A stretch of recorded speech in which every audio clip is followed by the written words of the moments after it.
guys, so welcome back to my video. I'm wearing my glasses right now, looking a little dorky, but you know. So I'm actually taking it easy right now throughout this whole exhausting journey.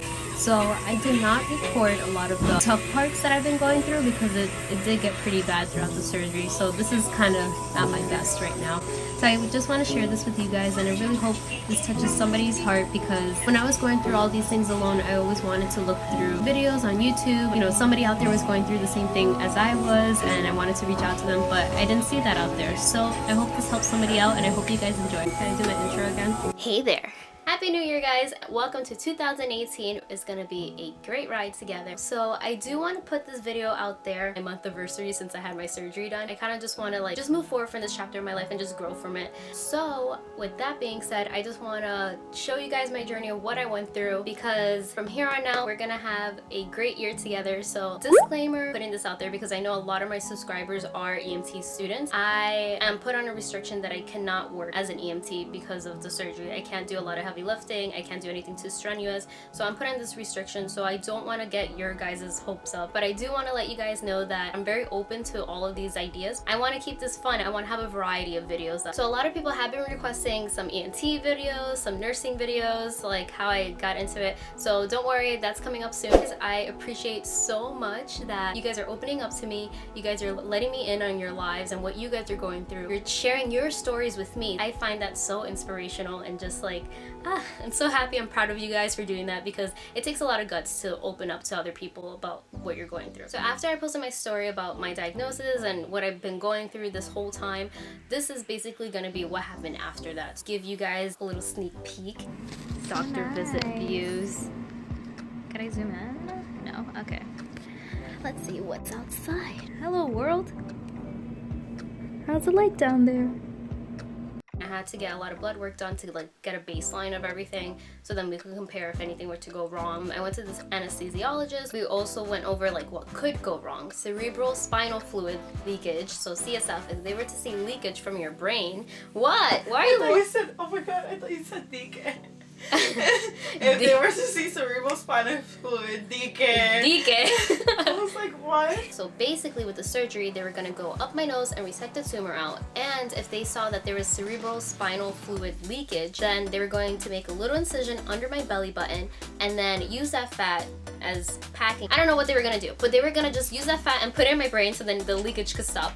So that was the worst case scenario. I mean, there's probably a lot of other worst case scenarios. So they also mentioned hormone imbalance was also going to be an issue after they take this tumor out, because the pituitary gland is a master gland and it does regulate a lot of hormones. If I were to have a hormone imbalance, they were just going to put me on medication so then it could balance it out, and then once it gets back to normal within 3 or 4 months, then that's it, I'll be off the medication. So that's that. They also mentioned my restrictions: no heavy lifting, anything heavier than 8 pounds, which a gallon of milk is 8 pounds, and I did not know that milk was that heavy. So that's why you never make 2 trips at a grocery store. They really highlighted on the fact to take it easy, do not stress out. It's true, because after you have such a big surgery, you have to let your body calm down and recuperate, let it relax and do its thing. They also said I can't bend my head too forward, too down.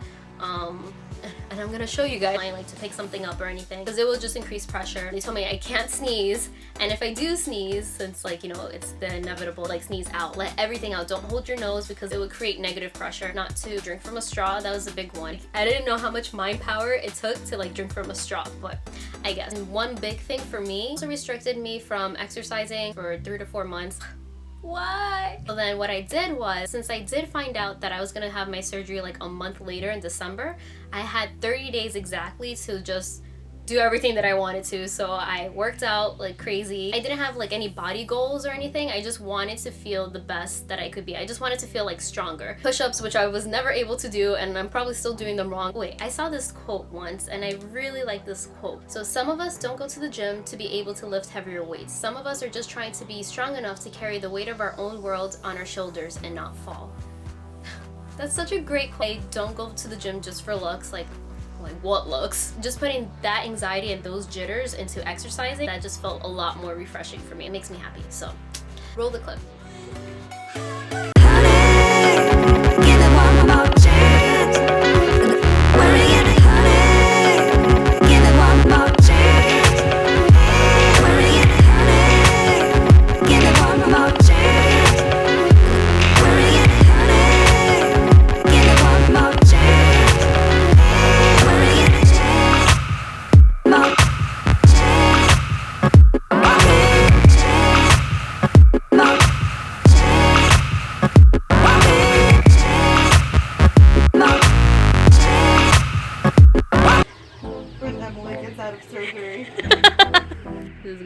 tomorrow. Like, morning, guys. So we're on our way to my surgery right now.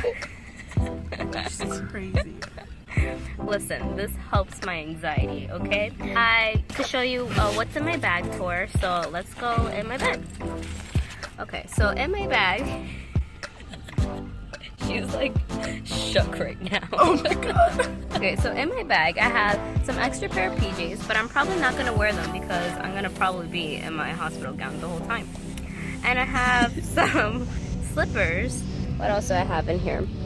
I have a sweater. I only slept for 3 hours. Yeah, me too. And I brought my laptop, which I'm probably also not gonna use. A sweater, a change of clothes, 2 pairs of leggings, and like 3 pairs of socks. So yeah, that's what I brought, and we're on our way to the city now. And yeah, I'll update you guys in a bit. See you guys soon. Is this still Queen? Yes, that's still Queen. This is so beautiful. That city bank is near LaGuardia. Oh, it's LIC. Hey guys, so this is LIC. That's the city. Oh, that's a city. Wait, you don't know when you are? That's my ad over there. Baby. Yeah. Pre-surgery,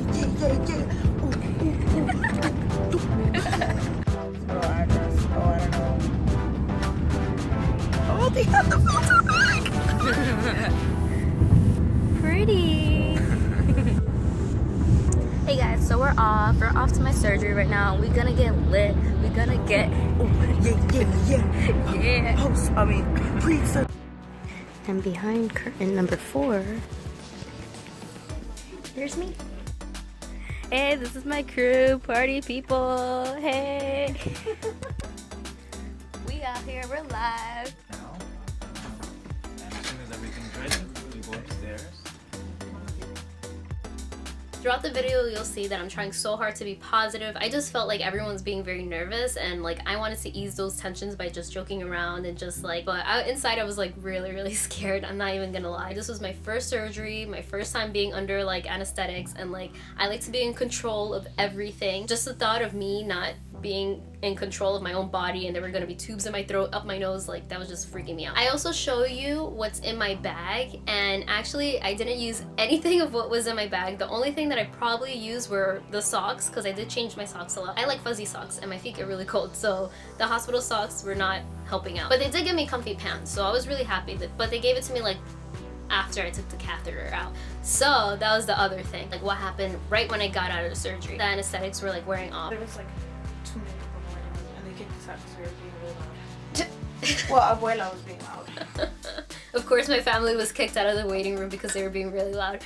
So, well, politely kicked out. She was like, oh, can you guys just go outside for your phone calls? So the first people that I saw when I woke up were my parents, so I was really happy to see them because I was starting to get scared, like, where is everyone? Did everyone leave? By the time that they were gonna say bye to like go upstairs, I thought they meant bye like for the day, so I'm just like, no, don't leave. So I started to freak out. I was starting to get a lot of pressure in my head, and then my nose started to bleed. The heart rate monitor was going crazy. My heart rate was just like through the roof. Like they gave me hugs and I was fine. The first moment that I kind of realized I cannot get stressed out because it would just increase the pressure in my head. I don't know how this is working, how it's related. I was starting to get stressed out and very worked up, and then I was starting to get a lot of nosebleeds. And I would never get nosebleeds in my life. I always wished to get nosebleeds because like when I was growing up, everyone always got nosebleeds and they would just leave class because they had a nosebleed. So I'm like, why can't I get that? Man, this kind of sucks. And they did not use packing in my nose. That was a thing that a lot of the nurses and medical staff was asking if they did, because usually when they use packing, it kind of looks like a tampon and they leave the string out and then they tape it up of your nose to know if you have packing in there. But I didn't because, what was the reason? Yeah, I didn't need it. Everything went so well that I didn't even need packing. Like it didn't even need that belly incision. Everything that I was experiencing was kind of typical of this situation. Oh, that little room? Yeah. That was we were there for like a full day. Yeah, true. Took me forever to get out of there. It took me forever to recover. Right after surgery, they put me in this recovery room, basically the whole day, because they were trying to figure out whether to put me in the intensive care unit or just in a regular room. My boyfriend and my sister came to visit. I was already ready to have my first meal of the day. I was feeling very nauseous coming out of the surgery. They've given me doses and doses of Zofran so that I won't get so nauseous. But then at this point, I kind of just wanted to eat. I didn't want to have any more medication in me. I wanted my body to just recover on its own, not depend on it. So I didn't have any more medication. And then my sister came in with some apples with almond butter, and like, you know, I had a plate of chicken and rice, and it was so good like to look at, but I didn't have an appetite yet. Like, the story might get like a little gross. Warning. Okay, so you know that little cup where in the hospital, I forget what it's called, but it's pink and you throw up in it? They gave me a different cup, like a clean cup. I put like my apples in it so then I could just reach it and just eat it. So what happened was that, and I took out all of the apples, I just threw it, and then I just threw up in like that cup. But then it was just like projectile vomiting. Like, I was legit like vomiting, and it was all like water, more like a gallon or something. Like, it was a lot. All the nurses were there, they were trying to help me. Bleeding a lot from my nose. I was getting all of this pressure in my head from throwing up, and then I'm just like bent over too. Like, these are things that they told me I can't do, and then like this just happens. Like, it was just so bad. That moment, like, things went from 0 to 100 real quick. I just wanted to eat. And then my sister and my boyfriend are there and watching all of this happen. That kind of scared them. The nurses like had my boyfriend and my sister step out of the room for a second. They cleaned me up. They gave me new sheets, new gown. Like, I felt fresh, all fresh and fleeky after. I got all of that out of my system. I was able to eat again. It took a major turn of events at that moment. You know, I kind of went from like kind of being stable to being very unstable at that point. They came to the conclusion, put me in the intensive care unit. This was actually the first room that I recorded. Roll the clip. So they went up my nose and they took out, no, I'm doing a Snapchat, and they took out the tumor, and I just found out that I have a view of my room. That's the only way I can see it. Every time a nurse comes in, they're like, "You got new toys." I'm like, "Yeah." They were giving me a lot of medication for the pain. They actually gave me Percocet.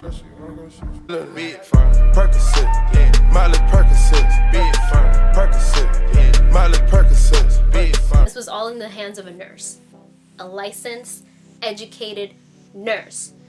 Just putting that out there. To help with the pain, and that actually like just put me to sleep. That was the first night that I actually slept while I was in the hospital. Oh, I guess I forgot to mention. So I was basically in bed for 24 hours the first day on December 7th. So I wish I would have done like a 24-hour challenge. I had a catheter in. Like, the catheter was the part that sucked the most. Everything else sucked, but like this was kind of like, it sucked. It was annoying. Couldn't even move my leg because I felt like it would move the catheter, and I was just like, ugh. So with the catheter, they had to monitor like how much urine I was producing. But also in your pituitary gland, there's a hormone that regulates that, your urine output. Just hoping that everything was just gonna brighten up after that, because when I was in the intensive care unit, that was like the scariest part also, because it's just like, why was I put there? They monitored me for the night, and then the next day, it was the day to take the catheter out, so I was so happy. It was a day for me to start walking, and after 24 hours of being in bed straight, it was the best thing ever. I'm gonna show you the clip where the physical therapist, she came in to take me, took a little walk around the ICU. I was going slow. Do you remember the girl that is pretty steady? Yeah. I know it's hard. We'll wait for today and then tomorrow they can have it do that. Okay, sounds good. Thank you. What? You're so eager. Like, I was so excited to like just start walking. I wanted to like legit start running. Like, the physical therapist came in and she was showing me exercise of what I can do, like just to like stretch out my legs and things like that. So I was like, oh, like would I be able to do like ab workouts? And they're like, no. I'm like, would I be able to run? They're like, no. Like, they would not let me. I'm just like, I'm asking these questions not thinking. Like, I was feeling like myself again, so I wanted to just like jump right back into it. Like, I didn't want this to like stop me, so I was really eager to like just go into that. Once they saw that, they brought me out of the ICU. They brought me to another room. Okay, where are we all gonna sleep now? Because the first night, my sister slept on the couch next to me, and my parents slept in like the lobby waiting area. The second night when we were all there, my boyfriend's like, he was sleeping on the couch, and my sister slept with my parents in the lobby room. So I'm gonna insert those clips too. Room number, what, 3, 4? Yeah. Still got a view. Oh. Family came to visit, so everyone was waiting in the lobby area, so I just wanted to go see them and just use that as an excuse to just be walking again. So I did record this part, but I stopped it because I was starting to get really dizzy. And my mom was telling me don't spin, but I was doing it anyways, and then I got really dizzy, my nose started bleeding, and then I went back to the room. So every time I was just like a little bit too hasty, very energetic and stuff, like trying to be myself again. my body would just not let me. It was just like, okay, you need to calm down, because what else do we need to like tell you right now? Like, okay, so I guess I'm gonna go back to bed now. Hey. Hey. So pretty. Okay. Plan for the day. Eat what is important to me. Emily, where are you? Where'd you go? Hey. Yummy.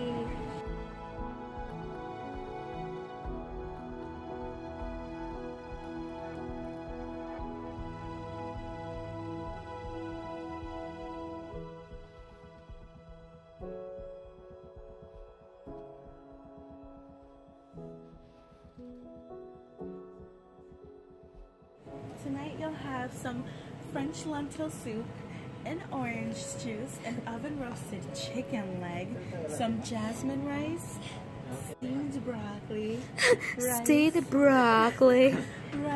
coconut rice pudding, and mascarpone cheesecake. Ooh. Just for you.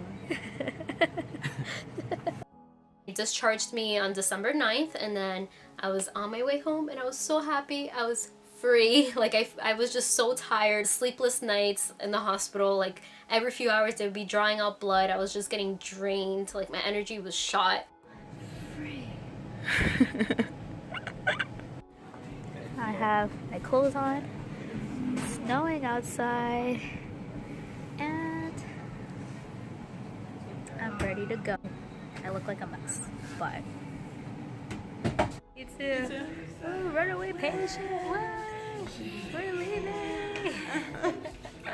Now fast forward to, I guess, the scarier part. Everyone was surprised that I was recuperating really well and really fast, and I was actually surprised too. Like I just wanted to be back to my normal self. I felt like I was pushing my recovery a little too fast. My surgery was December 7th. Wednesday, December 13th, I had a follow-up appointment with the ENT doctor to make sure my wounds were okay. Oh wait. Did it work? Yeah. So if you don't like this part of the story, now's the time to fast forward. So I started vomiting on Tuesday, and then I had my appointment with the ENT on Wednesday. So I was like, okay, I'll just wait till tomorrow to see them, and then I'll just let them know that I was vomiting. So after the ENT, he checked out my nose, made sure everything was okay, and I also saw the nurse practitioner that worked for my neurosurgeon. She suggested, let's do blood work, make sure everything's okay, and I was feeling fine at this point. I was feeling okay. I actually told my mom to bring a garbage bag just in case if I threw up, because I had a feeling like I was gonna keep throwing up. Like I filled it up completely, and it was like with water, it was just fluid. It was just a lot of water. Wednesday when I go home, past few days I was starting to feel really bloated. Like my weight fluctuates. My light side I'll be like 115, and then my heavier side will be 120. At this point I was like 126. At this point I was starting to see like I was gaining like weight. Like my face was getting like more round, swollen, and I felt like my belly felt like very bloated and heavy. I didn't think anything of it. I'm just like, well, maybe the scale's broken. I didn't believe it, so I was like, ah, whatever, it doesn't matter. Like I'm after surgery, so at this point I don't care about like how much I weigh. So the Pedialyte did not help. The Gatorade did not help. All these electrolyte like drinks, it did not help at all. So then the next day on Thursday, mind you, I was not able to breathe from my nose because it was just clogged from all of the crusting and everything, and then I'm throwing up. I would need someone to just pat my back really hard to just like help me like just release that. I literally felt like I was gonna like knock out, like pass out. I was getting a lot of like tremors. And then my mom, she's like freaking out. She's like in her bra, like just freaking out, and I'm just like, Mom, go put on a shirt. She's looking at my phone, and then she's just like, and I'm just like, press 911. She just like, oh, she was freaking out, and I'm just like there like passing out, and I'm just like, just press 911, like I need help. She also called my nurse practitioner to let her know what was going on. The nurse practitioner said if there is any way for you to get her to NYU hospital in the city, and we live in Queens, so that was not possible. Like it was just not possible. With the way that I just wanted to be taken care of. I heard the ambulance truck outside of my house, but then when she goes to see, they went around the block, and I was like, oh my god. Like at this point I was like, I was so scared for my life. I had a really bad feeling like something really bad was gonna happen, and I'm just like, I really need their help right now. And then they went around the block, and I'm just like please, can you just get? My mom yells from the stairs, oh, the door's open. Like they were just evaluating me, and at this point I'm just like, okay, I know these questions, you know, EMT and all. The roles were reversed at this moment. I'm just like, what? Everything just went like psh, They asked me to stand up. I wasn't able to. Like, I almost fell. Really strong guys, so they just caught me. My mom was like, oh, she's an EMT too. And I was like, Ma, like, now is not the time. And they were like, oh, you know, if you want, you could like work in our hospital when you're feeling better, of course. They're so kind. They were the best. Like, from here on out, like, I'm in good hands. Still in my PJs, so they took me to the hospital in my PJs. Wow, it looks so pretty. Does it? I feel like I closed the shade a little bit because And the your lighting. makeup and your necklace match it perfectly. Really? Okay, Because cool. it looks so bronzy. Why'd you close it though? Because it was a little too, like, bright? yeah. I see. And I put in the perfect folding. I'll put it back. So we're having some lighting technical difficulties. My window's right here. The backdrop's right here. Is it good? Yeah. You changed it? No, what? Or you say yeah like that? Yeah.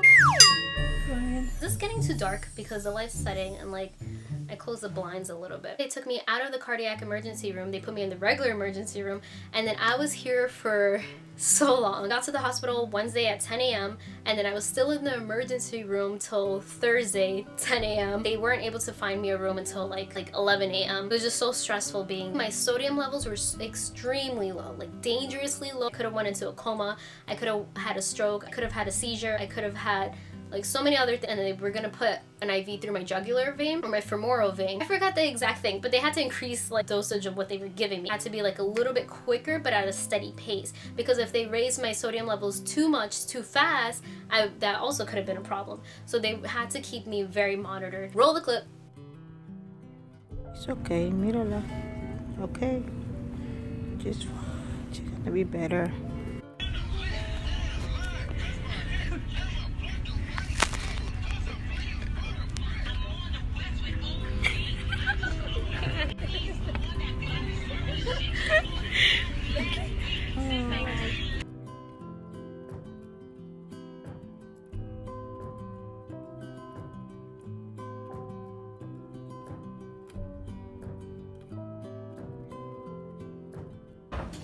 Oh, you're here already. Surprised. Check prolactin. Men get this too. 10% of men with prolactinomas have galactorrhea. A bee sting picked up a case about 10, 15 years ago. Very sharp pickup we did on exactly that.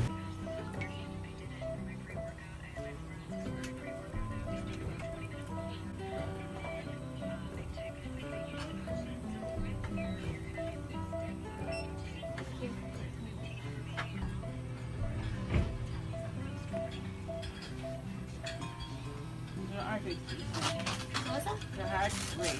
Oh, However, but they don't want any more fluid because you're on a fluid restriction. also don't drink fluid. You can, but not too much. Yeah. Okay. You're up to I think, a liter a day. Before this video is over, I just want to say thank you to all of my friends, all of my families, and all of the close ones that I have around me that came to visit me, that came to support me, and everyone on Instagram and everyone sending me their positive energies and vibes and everything, because this surgery has, even though I had my rough patches, it went pretty well. So I really want to thank all of you for that. My name is Kevin. This is such an interview type thing. It's definitely been an experience. You know, I've never seen her in a state like this in terms of, you know, how vulnerable she's been. And I've always seen her as like this joyful, charismatic person. And, you know, throughout this, I've seen her now in her worst state, I guess you can say. And throughout her being in this stage, like, she's somehow still found the energy to be caring and somehow charismatic. So, in a way, she's been inspiring. So, Yeah, she really has been inspiring. yeah, so I definitely say, I told her myself I've actually been kind of a role model for this, like the fact that she's gone through this, not once but twice now, 2 hospital visits. What would you recommend? Because I saw you pacing back and forth a million times, and it can't be easy for you either. I definitely say do your best to keep your composure in front of your loved one, because you don't want to, you know, make them more worried, especially about you. It's your job at that moment, protect them, support them, you know, and if you want to, you know, cry or get emotional, find a hidden place to do it, because you want to, again, be supportive. Just go hide in the corner and cry. Yeah, basically.